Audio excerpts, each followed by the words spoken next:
संघर्ष ही जीवन है। सच्ची कहानी। एक शहर में एक व्यक्ति रहता था जिसका नाम चंदन था। वह अपनी पत्नी और दो लड़का और दो लड़की के साथ रहता था और वह किसी छोटे मोटे प्लांट में काम किया करता था। चंदन और उसकी पत्नी खुशी खुशी अपना जीवन व्यतीत कर रहे थे। समय का चक्कर बीत रहा था और उनके लड़का लड़की बड़े होते जा रहे थे। जब उसकी बड़ी बेटी कक्षा 5वीं में पढ़ रही थी, तभी एक दिन स्कूल की छुट्टी के समय जब वह लड़की सीढ़ियों से नीचे उतर रही थी, तभी पीछे से किसी लड़की से धक्के लगाने पर वह सीढ़ी से नीचे गिर गई, जिसके कारण उसके पैर में चोट आ गई। जब लड़की घर पर लंगड़ाती हुई आई तो उसके पिता ने पूछा क्या हुआ। तभी लड़की ने उन्हें पूरी बात बताई। पिता ने सोचा छोटी मोटी चोट है, और यह सोचकर उसने अपनी बेटी से कहा कि इसे गर्म पानी से सेंक लो, ठीक हो जाएगा। कुछ दिन बीतने के बाद लड़की का पैर फूलने लगा और उससे चलने में दिक्कत होने लगी। तभी उसके पिता ने कुछ लोगों की बातें सुनकर किसी एक ओझा को ले आए, जबकि उसे कुछ नहीं आता था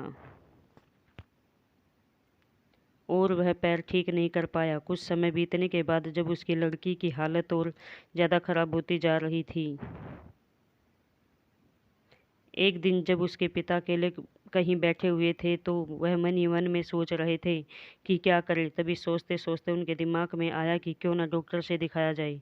तभी दूसरे दिन वह अपनी लड़की को लेकर वहीं पास के अस्पताल में डॉक्टर जब लड़की को देखता है तो लड़की के पिता से कहता है कि जल्द ही ऑपरेशन करना होगा, क्योंकि इस लड़की के पैर में एक बहुत बड़ा घाव हो चुका है, जिसके कारण लड़की का पैर भी काटना पड़ सकता है। पिता डॉक्टर से पूछता है कि ऑपरेशन में कितने पैसे लगेंगे। तभी डॉक्टर कहता है 40,000 रुपये लगेंगे। पिता घबरा जाता है, लेकिन पैसे की तलाश में इधर से उधर जाने लगता है।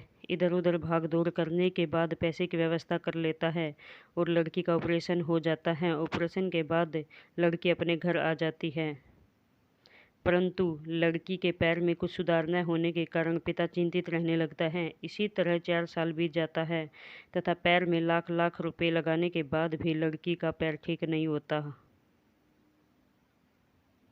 जिस कारण से पूरा परिवार दुखी रहने लगता है। कुछ समय बीतने के बाद लड़की का विवाह हो गया और लड़की के जीवन में खुशहाली आ गई। पिता सोचता है कि अब सब कुछ ठीक हो गया है, संघर्षों का दौर खत्म हो गया है, परंतु किस्मत को कुछ और ही मंजूर था। एक दिन जब वह बाजार जा रहा था, तभी पीछे से किसी ट्रक के द्वारा उसका एक्सीडेंट हो गया, जिसके कारण उसके सर में गंभीर चोट आई। चंदन 1 महीने तक बिस्तर पर ही रहा। 1 महीने के बाद होने पर वह सोचा कि अब सब कुछ ठीक हो जाएगा। तभी उसकी पत्नी का स्वास्थ्य खराब होने लगा और वह बीमार पड़ गई। यहाँ वहाँ छोटे डॉक्टरों को दिखाने के बाद तबीयत और बिगड़ गई, जिसके कारण उन्हें वाराणसी के BHU अस्पताल में ले जाना पड़ा। वहाँ जाकर पता चला कि उसकी पत्नी के पेट में गंभीर बीमारी हो गई है, परंतु चंदन को यह विश्वास था कि उसकी पत्नी ठीक हो जाएगी और चंदन इसी विश्वास के साथ अपनी पत्नी को हमेशा वाराणसी के अस्पताल में ले जाने लगा। कुछ समय बीतने के बाद पत्नी की तबीयत में सुधार आने लगा। चंदन ने सोचा कि अब सब कुछ ठीक हो जाएगा। एक बार जब वह अपनी पत्नी को वाराणसी के अस्पताल में ले गया, डॉक्टर ने सभी रिपोर्ट को देखते हुए कहा सब कुछ ठीक है। चंदन बहुत ही खुश हुआ और अपनी पत्नी के साथ अपने शहर वापस आ गया। अगली सुबह सब कुछ ठीक था। चंदन का बड़ा और छोटा बेटा दोनों स्कूल चले गए और चंदन अपने काम पर चला गया। बड़ा बेटा स्कूल में सोच रहा था कि चल कर माँ से कुछ बातें करेंगे। तभी 11 बजे उसका मित्र आता है और कहता है कि चलो तुम्हारी माँ की तबीयत खराब हो गई है। बड़ा बेटा दौड़ता हुआ अपने घर की तरफ आता है। तब तक बहुत देर हो गई होती है। उसकी माँ की मृत्यु हो चुकी होती है।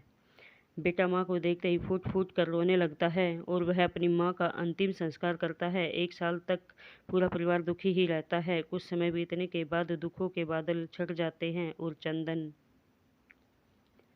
अपने लड़का और लड़की के साथ सुखमय जीवन बिताने लगता है। आज उसका परिवार खुशी जीवन जी रहा है। दोस्तों, जीवन में सुख और दुख दिन और रात की तरह होते हैं, जो कभी स्थायी नहीं रहते। इसलिए दुख के समय में कभी हिम्मत नहीं हारनी चाहिए तथा सुख के समय कभी अहंकार नहीं करना चाहिए। इसलिए कहा गया